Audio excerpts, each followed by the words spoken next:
Welcome back to the program. First thing I want to say is this. When Puff Diddy, Cuck Daddy, whatever the hell you want to call him, Tootsie Roll, was actually first arrested, and we all saw the tape of Cassie getting dragged through the hotel and being beaten and kicked, I said point blank right there, he's going to be convicted. I said, period, end of story, the tape will get him convicted. It didn't matter for anything else, from the freak-offs to all the other crazy things that we saw happen. Now, when he was finally convicted, I said he would get between 5 and 10 years.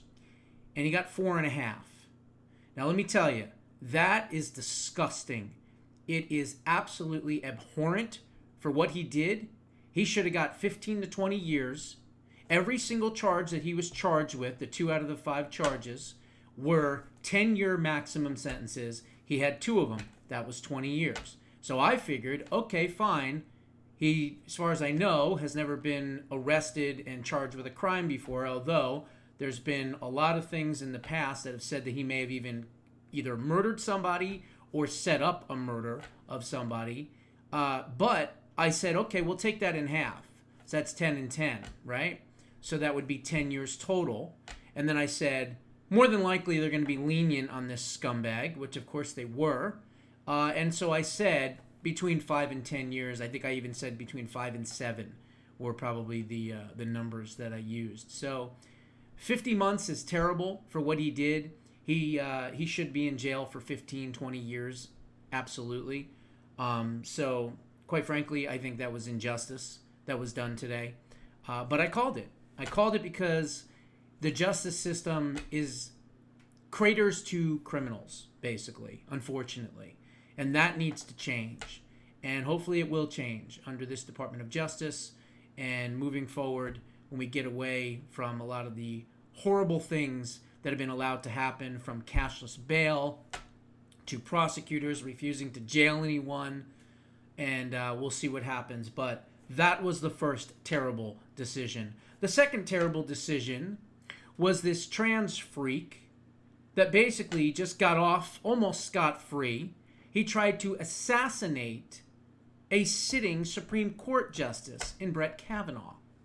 And because he was trans or confused or gender weirdo or whatever you want to call it, he only got 8 years.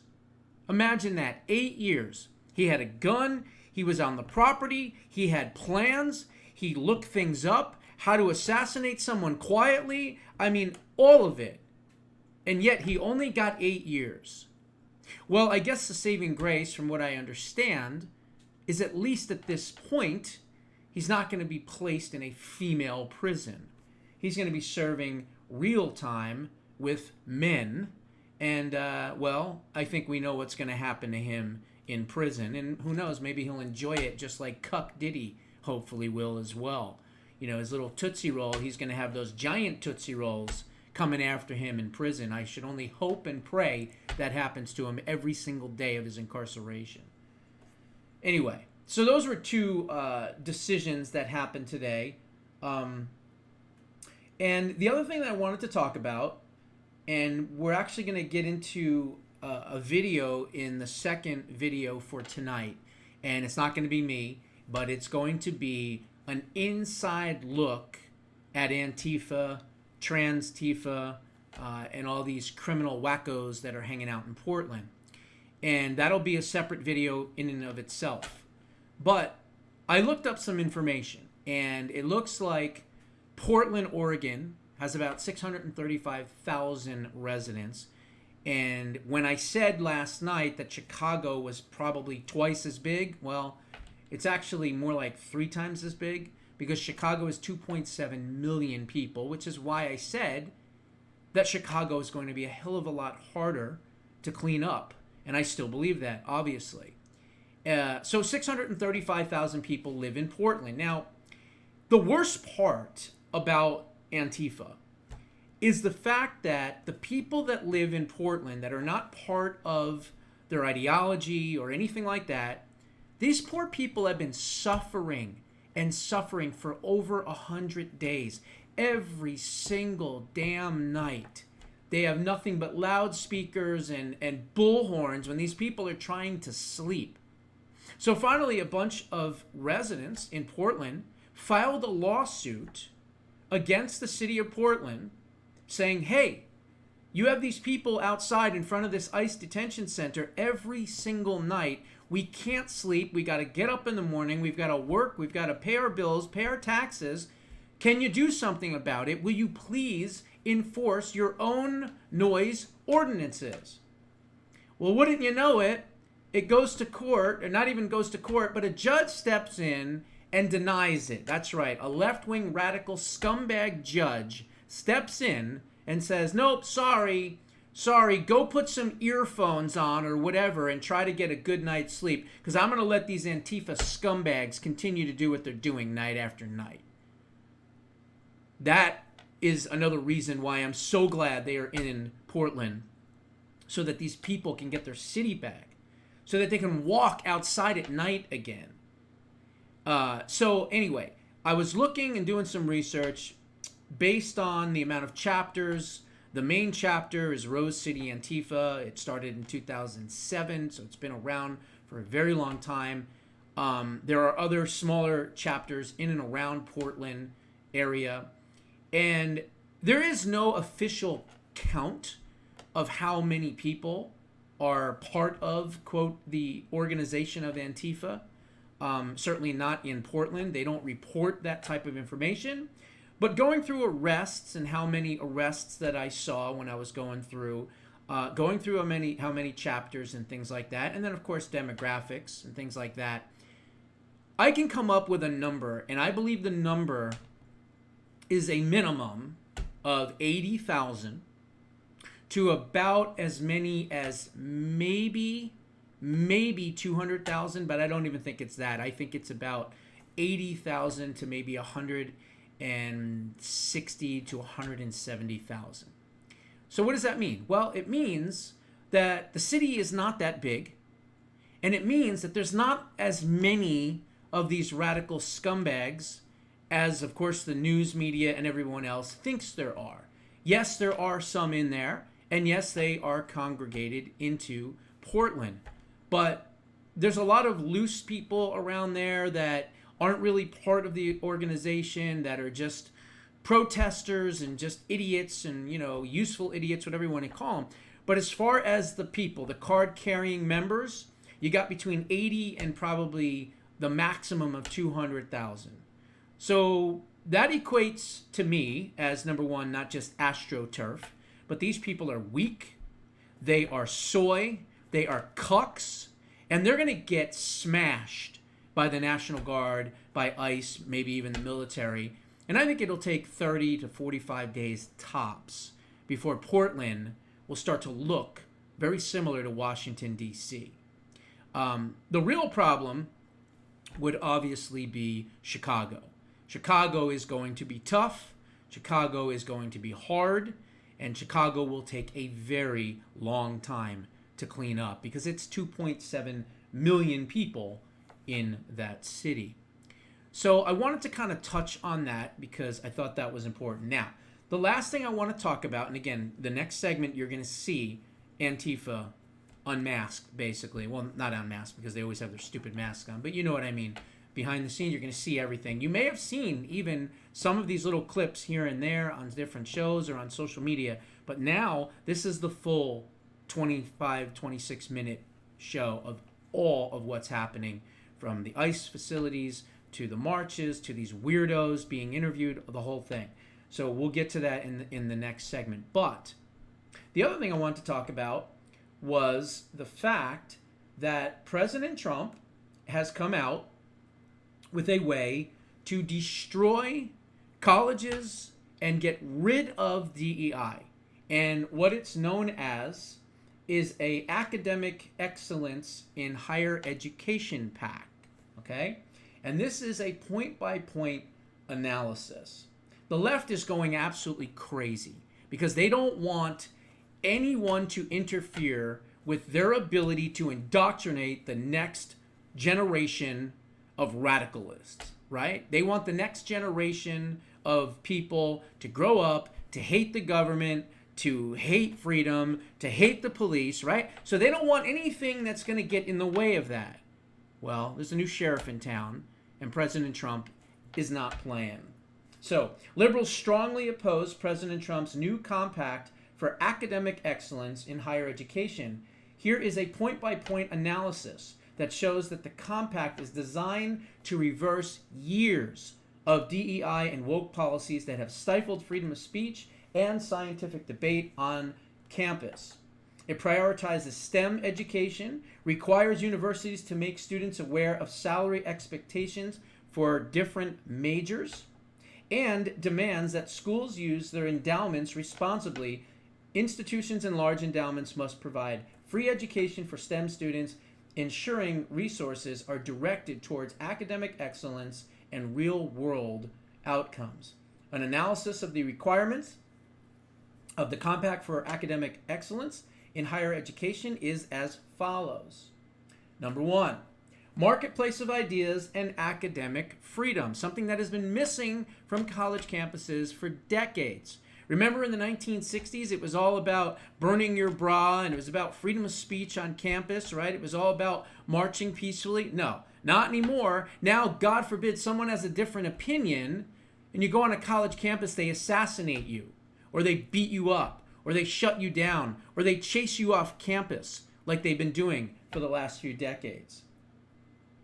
The compact begins with a call for a vibrant marketplace of ideas where no single ideology dominates campus culture. It requires universities to revise governance structures to eliminate departments that suppress or punish conservative views, while also strengthening protections for academic freedom and prohibiting discriminatory or harassing behavior.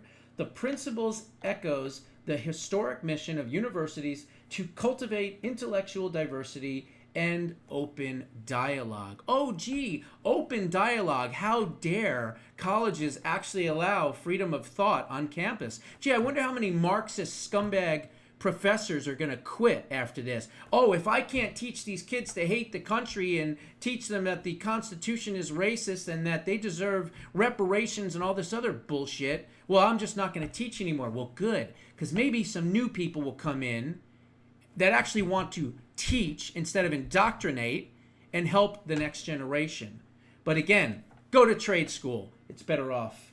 So anyway, number two, non-discrimination in hiring and admissions. The compact prohibits universities from considering sex, ethnicity, race, national origin, disability, religion in any hiring, promotion, or admissions decisions aligning with Title VII of the Civil Rights Act of 1964. This already, of course, bars employers, including educational institutions, from discriminating in employment-based situations of any of these characteristics, whether they're intentional actions or policies that have a discriminatory effect. It also covers harassment and requires reasonable accommodations for religious practices unless they cause undue hardship. The compact directly mirrors these requirements, stating that no such factors may be considered in academic, administrative, or staff decisions except when Title VII, is it Title VII? I think it's the Title VII. What's V and 2? Isn't that 7? I think it's 7. Provides specific exceptions. In essence, it does not impose new rules, but demands that universities comply with existing and anti-discrimination laws. Number 3, institutional neutrality. The compact requires that university employees, in their official capacity, refrain from making statements or take any actions on social and political issues unless those issues directly affect the institution. The intent is to prevent universities from acting, as political entities rather than educational institutions, ensuring they remain focused on teaching, research, and open dialogue. Number 4, foreign students enrollment and transparency. Listen to this. The compact limits international undergraduate enrollment to only 15% of the student body, maximum, with no single country exceeding more than 5%. Now, this I love, okay? I love this because now you're not going to have all of these universities filled with Chinese nationals that have been sent from China coming in and then stealing our intellectual property, stealing our, biological chemicals and things like that from our labs, and going back to the PLA, the People's Liberation Army of China, and creating the next new bioterrorism weapon. So I like that fact right off the bat. Let's see, what else does it say? Requires full disclosure of all direct and indirect foreign funding. China remains a central concern. In 2023-2024, it sent about 277,000 students to the United States. That is roughly 25% of all international students. ICE needs to go to the colleges and grab every single one of these Chinese national kids and get them the hell out of the country. That's what we need to do next. Let's see. International students. Though India recently surpassed it as the top sender. Well, as far as I know, a lot of these Indian kids are, not making bombs and trying to start wars and trying to dominate the world, okay? So they're not nearly as troublesome. Let's see, recently surpassed as the top sender. The FBI has identified China as the most severe counterintelligence threat to the United States. Thank you very much. I've been saying that for the longest time. With nearly 1,000 open investigations into economic espionage and intellectual property theft, most linked to Chinese actors targeting American universities and, of course, their research institutions. The provision also addresses foreign funding transparency. During President Trump's first term, Department of Education investigations found that universities had failed to report more than $6.5 billion in foreign money and gifts and contracts from countries including China, Qatar, Saudi Arabia, and a few others, despite Section 117 of the Higher Education Act requiring disclosure of amounts over $250,000. In April of 2025, President Trump signed an executive order tightening these rules and threatening to withhold federal funding from institutions that fail to disclose foreign support. Grade integrity. The compact commits to addressing grade inflation and maintaining rigorous standards for students' grading.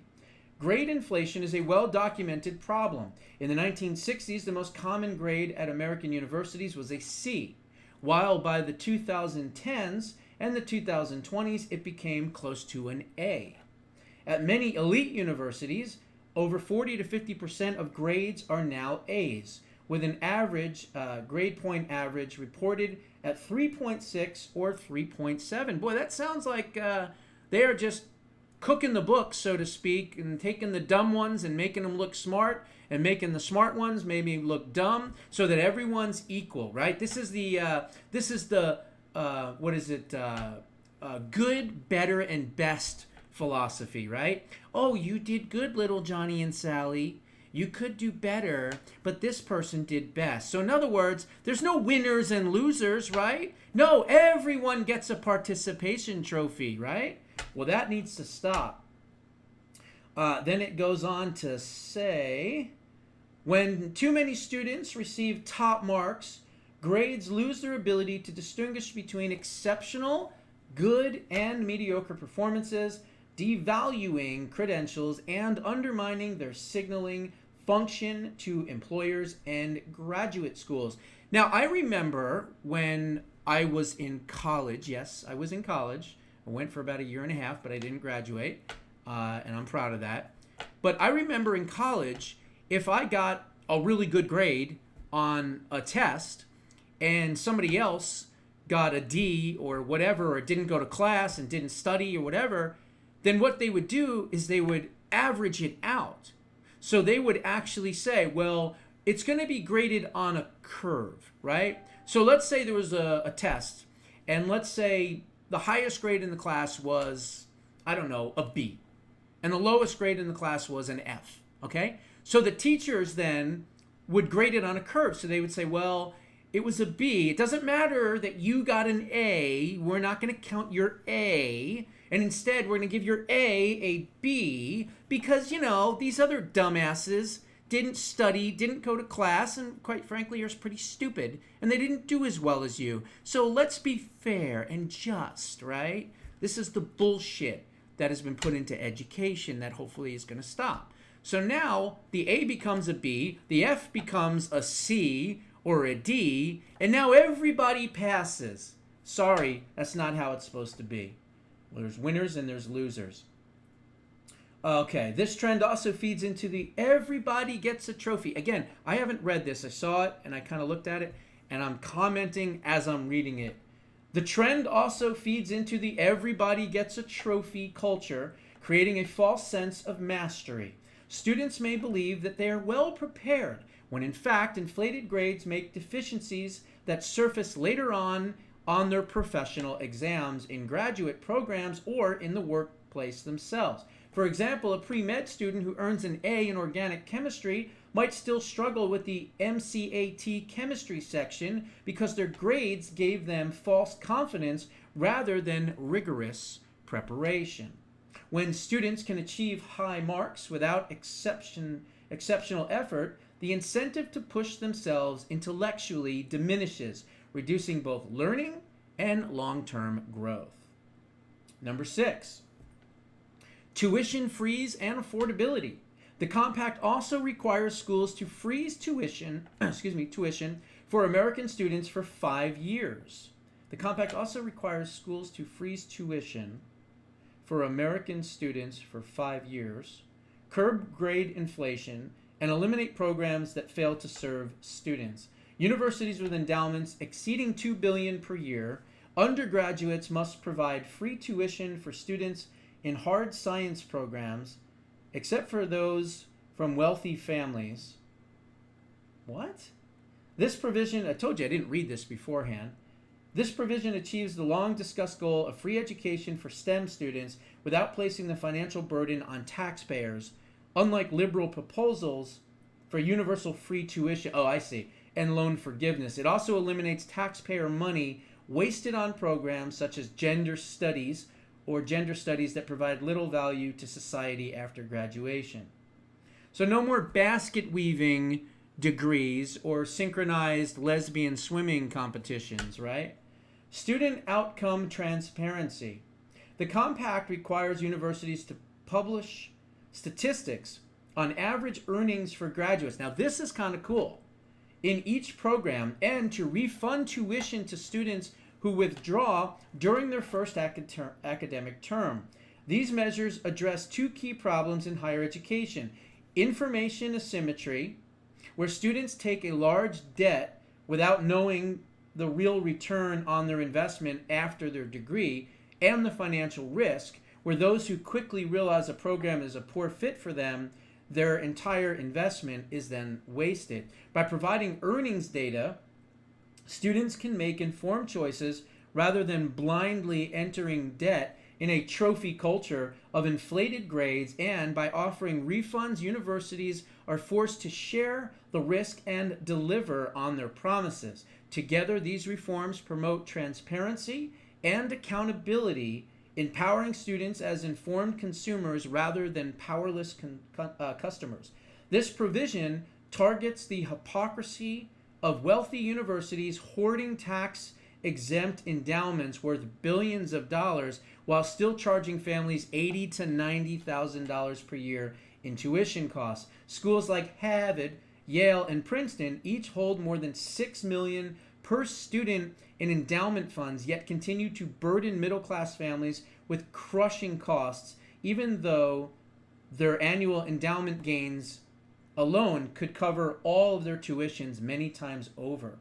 Under the compact, universities' endowments exceeding $2 billion per undergraduate student must provide free tuition for those studying hard programs, with exceptions for families of substantial means. By prioritizing STEM, this measure addresses both the nation's urgent need for scientific talent and the injustice of universities functioning as tax-exempt hedge funds rather than fulfilling their educational missions.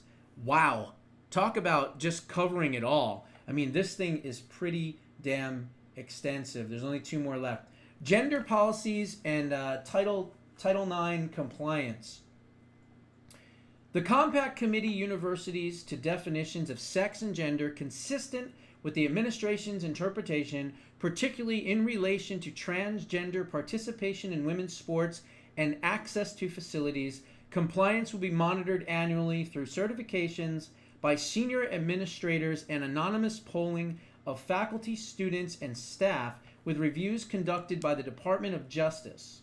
Schools found in violation risk losing federal funding and benefits for at least 2 years. This provision reinforces legal compliance and traditional academic principles, requiring institutions to uphold Title IX ban on considering sex, race, national origin, or disability in hiring, admissions, or promotion of decisions. It also aligns with recent Supreme Court rulings that struck down race-based admissions, ensuring universities conform to established law rather than continuing unconstitutional practices. Last one. Compliance and certification. The compact requires annual certification by the university president, provost, and head of admissions, affirming adherence to its principles. Compliance will also be monitored through anonymous polling of faculty, students, and staff members, with results reviewed by the Department of Justice. Institutions found in violation would face deprioritization of federal funding. Thank you, President Trump and this administration.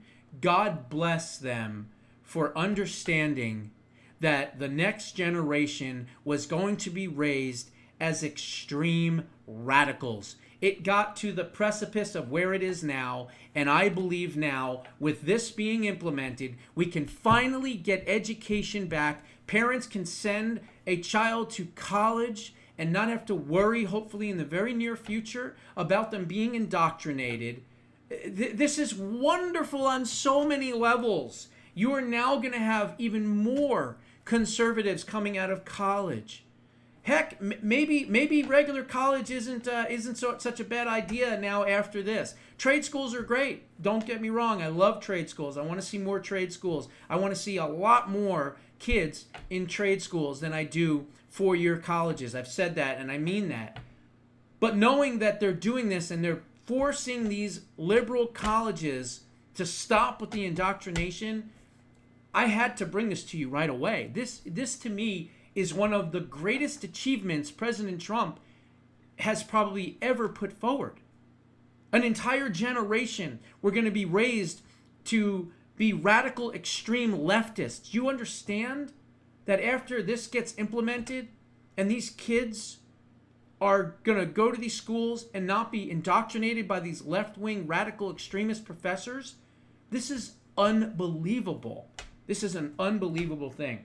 I just hope it can be codified into law. I'm not sure what this is, if this is an executive order or if it's just like a wish list. Like, where's the teeth, right? I'm always one of those ones. That's why I wrote Preserving Liberty. Where's the teeth? Is this going to be something that we can put codified into law? That would be my next question, and I'll do some more research on that. But this is a huge, huge development for the next generation of students. Those are my thoughts. What are yours? Put them down in the comments below. We'll see you in the next one.